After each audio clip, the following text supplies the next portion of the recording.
This is the HST linkage and pedal from a Ford 1620 tractor. This is also probably similar to the 1520, 1320, and possibly other boomer models.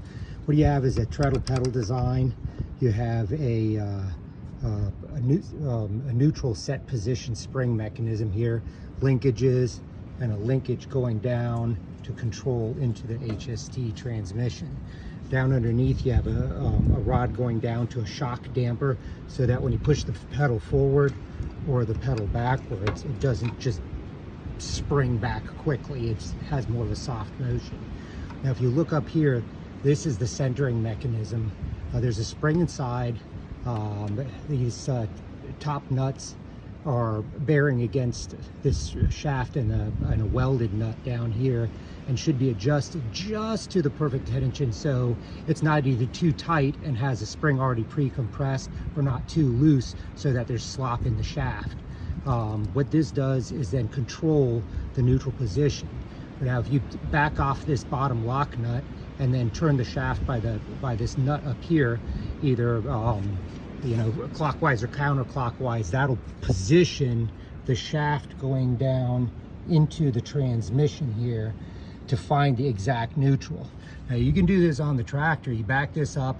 You don't have to have this whole side panel off, just this back panel here. And I believe it's counterclockwise will bias, back this off so it's loose and plenty loose. And if you back it counterclockwise, it'll tend to make the rod longer in the overall setting, and push and make the tractor tend to go forward. If you do clockwise, it'll shorten the overall length and trend for the pedal to come back and to go back. So you can, minute adjustments make a difference. What I was doing when I adjusted this the first time I had it off, I just got the thing and I did a small adjustment, and then backwards forwards a couple times, and found where it wouldn't drift, by minute adjustments, a little bit counterclockwise, a little bit clockwise, until I found the right position. But that's what it did. I lubed all these joints. There's not a whole lot to do. You can drive out this little pin and then spray some lube inside of here. It does have bushings. It really shouldn't get too sticky from this, but I've got a problem with this tractor. One, it tends to want to stick, especially under load. And so this is the preventative stuff I have. It's mostly solved it. I actually replaced the spring with a heavier spring as well.